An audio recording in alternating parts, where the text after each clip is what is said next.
what happens if somebody does give me a bad review? Do we have any recourse on this at all as consumers or business owners? If we're talking about on Google, you always have the ability to report it, right? Okay. But usually you can't just say it's bad, I don't like it, please take it down. You may be able to say either it's spam, which is a very valid complaint, or you can try and say this person is acting like they're a client and they are not. I wouldn't bet the firm, whatever you have, I wouldn't bet everything on Google being responsive and taking it down. They will sometimes. I've had some clients who have had success doing that, but it may live up there. So in general, it's two things you can think about. One is consumers are smarter than you may give them credit for when it comes to reviews. Yeah. Because like I said, they use them all the time. If they shop on Amazon, they have an approach of how they think about and look at reviews. And so if it is just a troll, they'll be able to tell it's a troll. If it's just a really grumpy person, they'll be able to tell from the tone that it's a grumpy person. Mm-hmm. But the best way to deal with a bad review is to try to drown it with legitimate good reviews. Yeah.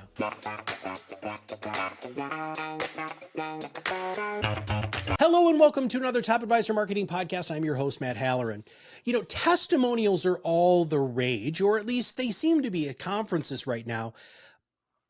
But I don't know if everybody knows what they're supposed to be doing. And I definitely know that there are a lot of people out there who aren't doing it in a compliant manner. So we brought on Whit today. He is the founder. Is that fair? Are you the founder? I'm a co-founder. Which I think it's fair to call me a founder. Okay. Well, the co-founder of Amplify Reviews. And we're going to dive into all things testimonials. We're going to talk about the regulations and how can you do it and who can do it. We're going to try to cover the whole 9 yards. So you want to stay tuned because there are things that Whit is going to drop that you might not think you could do, and you can, but more importantly, there's a bunch of you doing stuff you're probably not supposed to do. And we're going to cover that too. So Whit, welcome to the show. Thank you so much, Matt. I think you and I first met a couple of years ago, and I want to quickly give you a ton of credit for what probably everybody already knows. You've just been very warm and helpful all along. So I think we chatted. We were introduced by Cheryl Hickerson. I like to give her a shout out whenever she deserves credit, which is a lot of the time. And I think we chatted a couple of years ago when I was relatively new to the industry. So you were very warm and helpful back then. And I've seen you at a couple of trade shows, conferences. And I'm psyched that now I get to be on the podcast. Well, we're excited to have you too, because listen, I think we've only done this, maybe talked about testimonials once, maybe like a 1.5 episodes in total out of 400. I think you could be 480. So listen, this is, we still have so much we need to dive into here. So before we really dive into stuff, why is this so important? Excellent question. I think there's two ways to answer that. There's the optimistic way and there's the fear approach way. I don't, look, there's enough fear mongering in the country. We don't need to focus on that. But I do think there's sort of a proactive or a reactive answer. The proactive reason is this is a tremendous opportunity in marketing. And in that regard, I think if we look at every other industry, and if everybody listening or watching this podcast just reflects on their own behavior, if you're going to choose definitely a product, probably a business or a service, somewhere in your decision-making or selection process, you will use online reviews, because the term we hear a lot is social proof. And in layman's terms, if we think of it in the big context of marketing, a lot of marketing is people or businesses saying, we're great. Here's why we're great. Trust me, we're great. Yeah. Trust me, you're going to love it. Social proof is basically like, a lot of what you're saying is convincing, but I would love to know what the people who do use you or have tried you have to say, which is why online reviews got very powerful and they play such a big role. And all the data supports that, right? Something like 80% of people report that they use online reviews when selecting a business. And so you alluded to this, until November of 22, the SEC, if you're an SEC regulated advisor, the SEC essentially made it impossible for you to use testimonials, which is quotes from your clients, or endorsements, which is quotes from anyone who's not a current client. The SEC made it very difficult, if not impossible, for you to use that as part of your marketing. That all changed in November of 2022, which is the deadline for compliance with the new SEC marketing rule. And what that means is now you have the ability to use this form of social proof, which we know from every other industry is so powerful in helping consumer decision making. That's the optimist view. The caution is this. If we also look at every other industry, we may have talked about before, this is the second startup I'm focusing on with the same founding team. We did a very similar offering in healthcare and watched its adoption. That started 10 years ago in 2014. Now that advisors can use testimonials, and you've probably gathered, I think the most powerful way to do that is in the format of online reviews. But now that that's available, it is going to start catching on. And as consumers go to look for an advisor or go to consider switching advisors, the ones who have a meaningful number of online reviews are going to appeal to those consumers more. And so if you don't want to be proactive and take advantage of what is now a compliant opportunity of how to do it, you really risk losing prospects to the folks who will do it. So in the simplest terms, you can be proactive and get on board with it now. And hopefully in the next few minutes, we'll talk about why there's no reason to be afraid of that.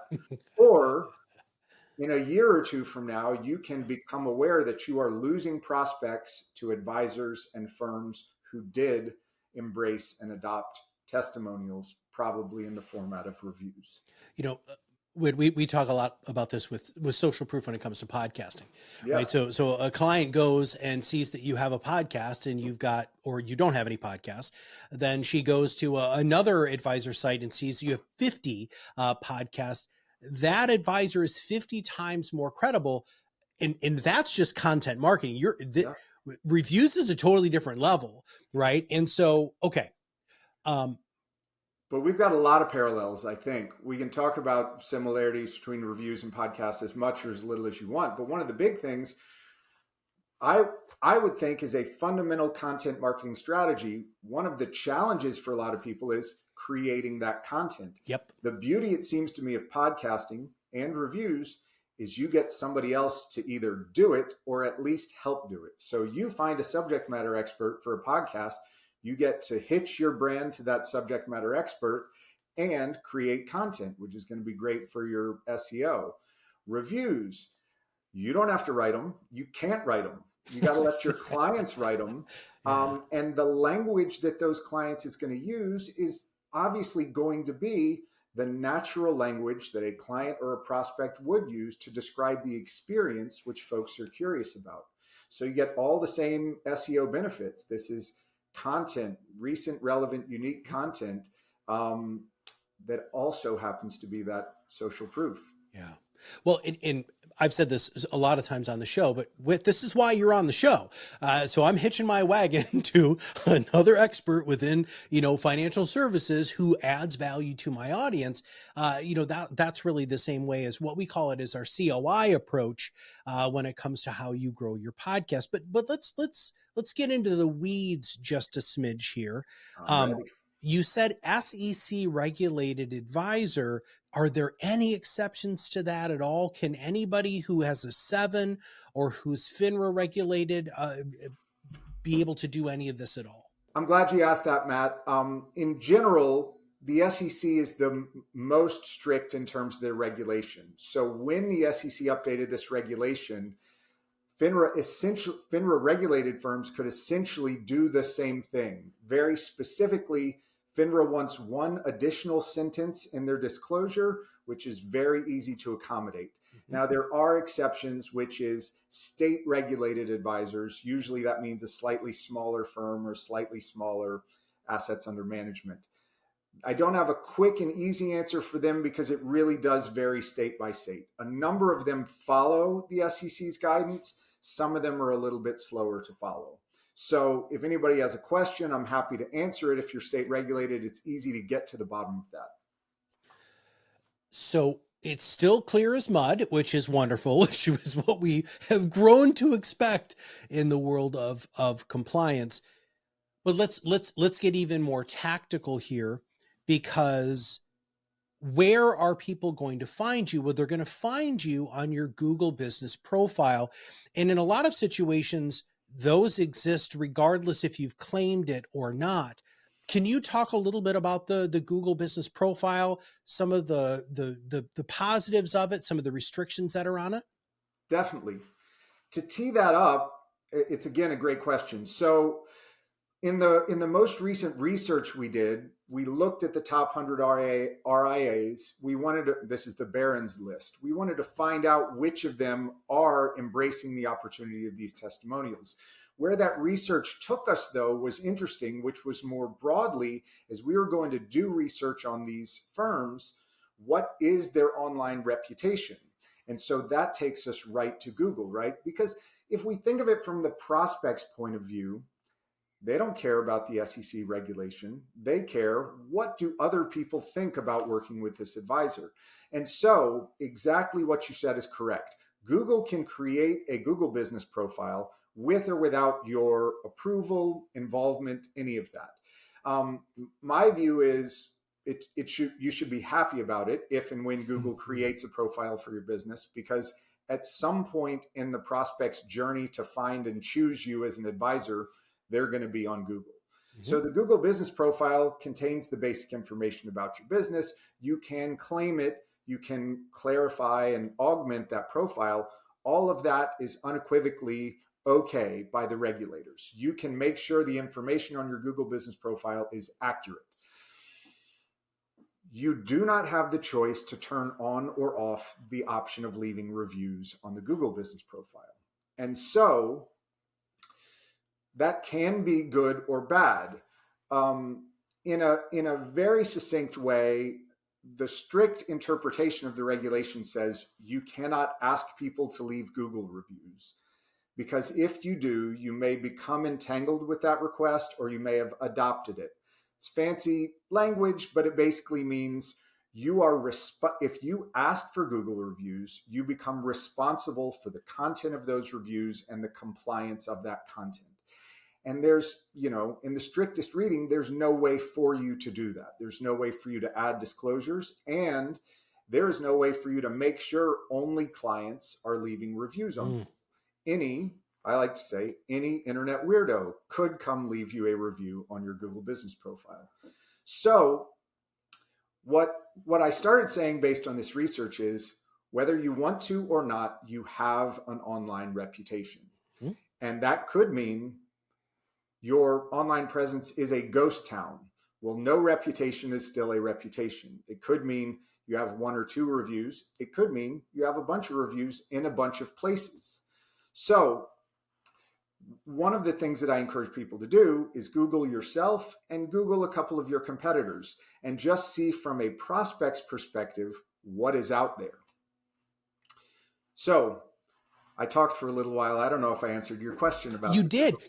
So, but here, okay. So I'm going to put on my listener hat right now. Okay. So this exists. I don't like it or I love it. What happens if somebody does give me a bad review? Do we have any recourse on this at all as consumers or business owners? If we're talking about on Google, you always have the ability to report it, right? Okay. But usually you can't just say it's bad, I don't like it, please take it down. you may be able to say either it's spam, which is a very valid complaint, or you can try and say this person is acting like they're a client and they are not. I wouldn't bet the firm, whatever you have, I wouldn't bet everything on Google being responsive in taking it down. They will sometimes. I've had some clients who have had success doing that, but it may live up there. So in general, it's two things you can think about. One is consumers are smarter than you may give them credit for when it comes to reviews, because like I said, they use them all the time. If they shop on Amazon, they have an approach of how they think about and look at reviews. And so if it is just a troll, they'll be able to tell it's a troll. If it's just a really grumpy person, they'll be able to tell from the tone that it's a grumpy person. But the best way to deal with a bad review is to try to drown it with legitimate good reviews. And so we know this from healthcare, and I now know it from the advisor industry. If you aren't asking people to share their feedback, you tend to get the extreme voices. This is my little inverted bell curve, which is the 5s and the 1s, right? So in healthcare, if you don't have a program to ask patients for their feedback, the people who will take the time are the people who say, this doctor saved my life, or this doctor was a jerk and kept me waiting for 2 hours. And so you sort of take what you get. When you are able to ask people to share their feedback, overwhelmingly, the people have a good experience and they're willing to share it. And especially in the advisor world. And the benefit here is the SEC says testimonials are your current clients. If somebody were going to leave you a really bad review and remain your client, there's a lot of cognitive dissonance going on there, right? So usually if somebody is unhappy about something, they're gonna try to address it with their advisor directly, because it's just too much mental conflict to publicly say, these are all the reasons I don't like this advisor who is still managing my money, managing my finances. So a friend of mine, when we were having a call a couple of days ago, he says, I always read the 5-star reviews and I read the 1-star reviews. Because again, and we are educated consumers, the majority of people who buy stuff, especially people who are looking online for resources, we're going to know if it's a bot, we know if it's going to be spam, or we know if it's somebody who's just, had, and especially if it's, and as you said, you've got 50 5-star reviews and you've got 3, 1-star reviews, there's something's going on there, right? And you're not going to make everybody happy all the time. And we have to do that. Now, you said that you're not able to solicit reviews explicitly in the way like on Google, because then you're responsible for that. In our system here at ProudMouth, we do have, and we've had many podcasts, probably 200-300 podcasts now, where our clients have interviewed existing clients, and what we have heard from their compliance departments is there just has to be a very, like you said, a 1-sentence disclosure and disclaimer at the beginning of the show and at the end of the show, kind of setting expectations. This person was not compensated in any way, shape, or form for this testimonial today, which is mostly all you have to say. What is your experience with any of that? So I have two answers to that. The first one is, yes, obviously there are compliant ways to do this. So we make a distinction between third-party sites, which is Google, and really anywhere else, Yelp, where anyone on the internet could roll up and leave a review. Or what we advocate for is first-party data or closed-loop review system. And so we feel like the approach that we take is the most compliant way to capture and utilize testimonials. Number one, and so in a very quick moment, our process is we encourage you to give every one of your clients the opportunity to write a review. You have the intention of publishing every review that you receive on your own website with the appropriate disclosures.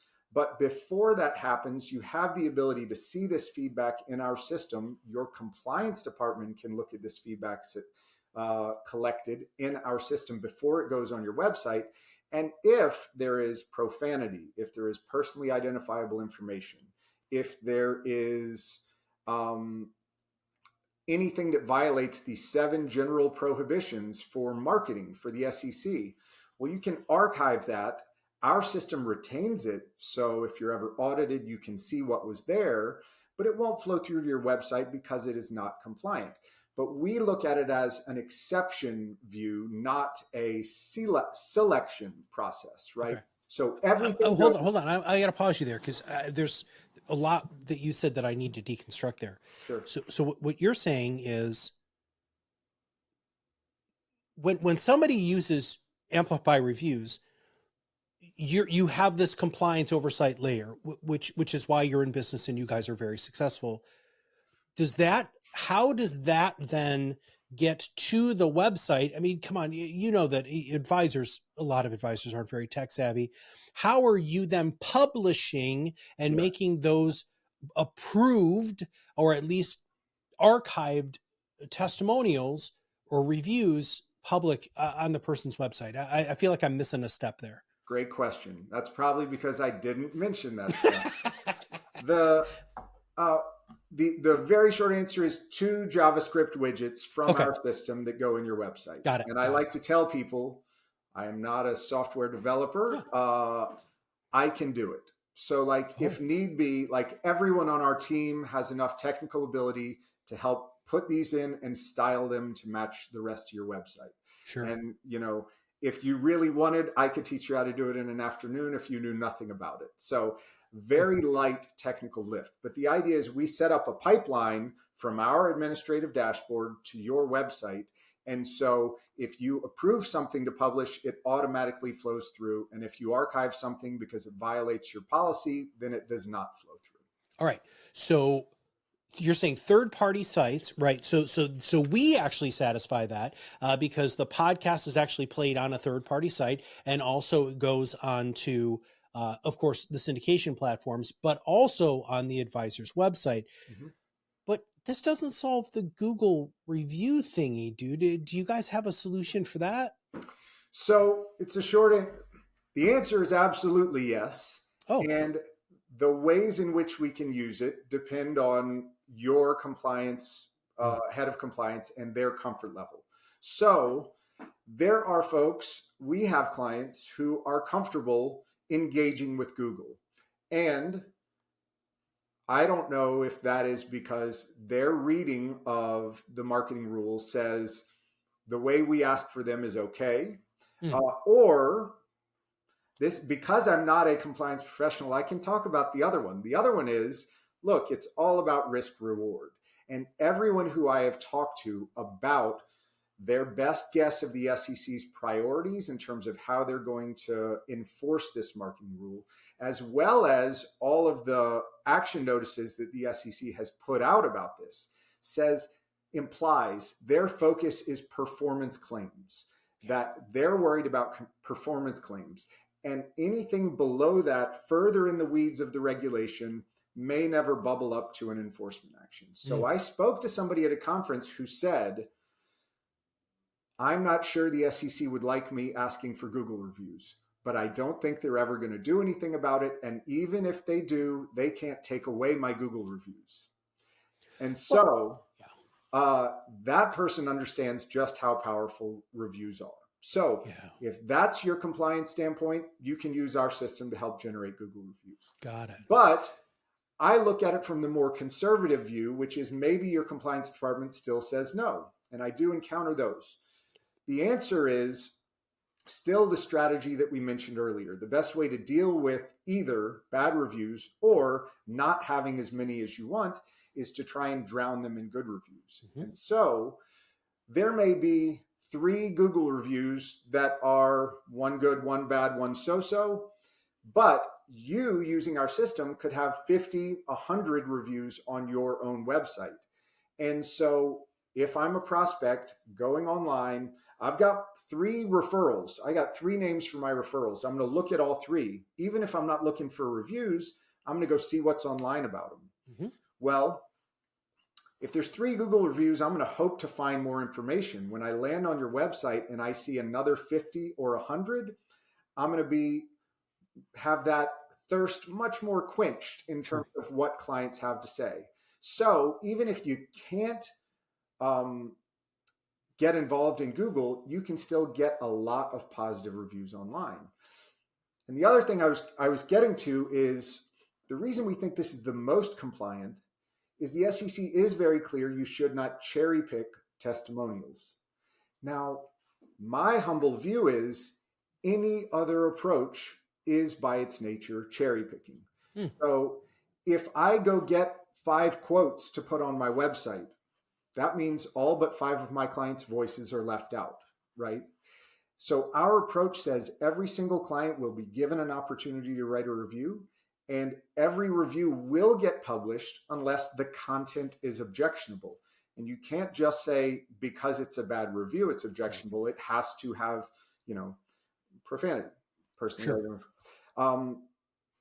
And I want to jump back to one thing you said, because I have a client that I love because she gets it in terms of bad reviews. She has a great overall rating. She has a great number of reviews, and she has a 2-star review that says, I called and no one called me back. And that is an excellent bad review to have, because just like we talked about on Amazon, a prospect, a consumer is going to land and they're going to see the overwhelming picture being painted is that this is a great advisor. Yep. They're going to be like, and there's a real grumpy person who took issue with not getting response, presumably fast enough, which means I can trust the rest of these reviews to be legit as well.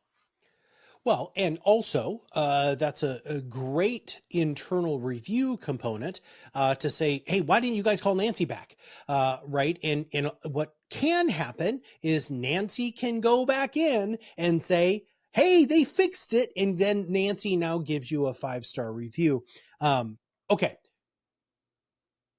What should I have asked you that I didn't? You ask very good questions, Matt. Let me see if I made any notes here. We touched on most of it.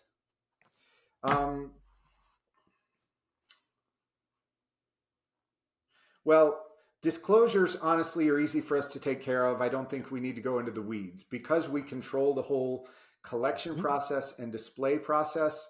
Easy for everyone to be comfortable with our accommodating any compliance needs that you have with regard to disclosures. Well, in the simple fact that you've done it so many times too, I think that's one of the things we hear. In fact, I was just on with a very large bank / wealth management firm this morning who's going to start using us as their solution. And they're like, so if we just give you the disclosure, you're going to record that and put that up. And we do all of the custom disclosures, which I know you have that ability too. And that's a good way to cover your butt. So that's why working with people who have that compliance oversight is so incredibly important. Yeah.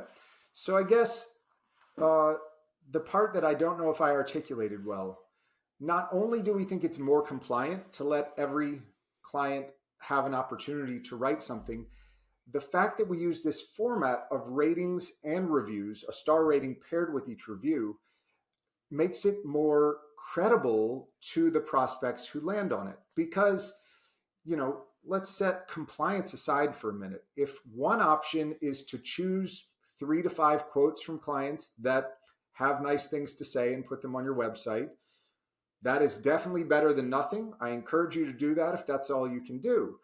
But consumers have so much experience looking for an overall average rating, which tells you the overall sentiment. So even if you have 100 quotes, 100 testimonials, if I want to know what they say, I got to read all 100 of them. That's right. If I have 100 reviews, we can digest them just how you said. I look at the overall average rating. I look for some 5 stars. I look for the worst ones. And in a few moments, I have what I need, and what I gather everywhere else online is this somebody who I'd want to work with, want to engage with. The last thing that we didn't talk about, and where, look, advisors have every reason to believe that the folks who continue to remain their clients are happy, but we are humans, right? And so because this is new for everyone, it is very normal to be a little bit apprehensive. What if somebody's unhappy and I don't know it? The other benefit of our approach is that the collection can happen before the display on your website. And so if you put on your paranoid hat and say, I'm afraid there are unhappy clients and I don't want their reviews to go up online, we can give clients the opportunity to write a review. We can look at what they have to say in our dashboard.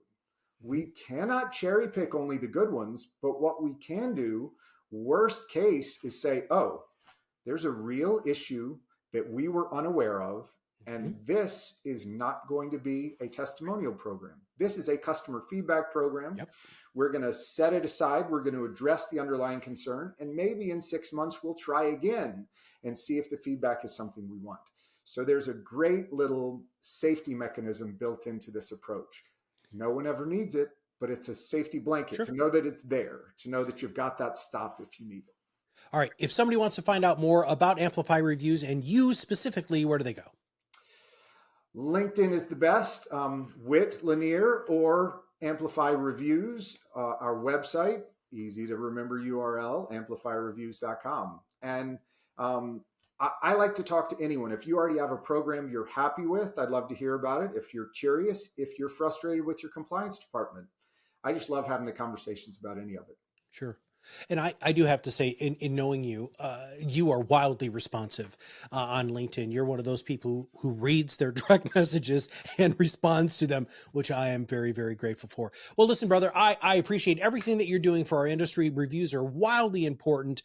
Ratings are wildly important. We are so far behind. You thought healthcare was far behind. We're so far behind that it's really nice that there's organizations like yours that can truly help advisors get how people feel about them in a more public way, so that people can have a better idea on who they are. So listen, I'm going to just go back as I wrap up today with the content component of what Whit's talking about. When you do have these approved, compliant reviews and testimonials, they are great content to put on your social media platforms. And even better, they can help make more content. So if somebody says, oh man, I love that Whit guy, his financial plan made me feel blankety blank, there is a great not only social media post, but potentially a short form video or long form content. So content begets content. And of course, if you want to go ahead and use Whit, please make sure to click on the links, but most easily follow him on LinkedIn because he's putting all sorts of great stuff out there. And if there's anything that we can help you do to make compliant podcasts, we'd be more than happy to help you with that here at ProudMouth. So for Whit, Amplify Reviews, and all of us here at ProudMouth, this is Matt Halloran, and we'll see you on the other side of the mic very soon.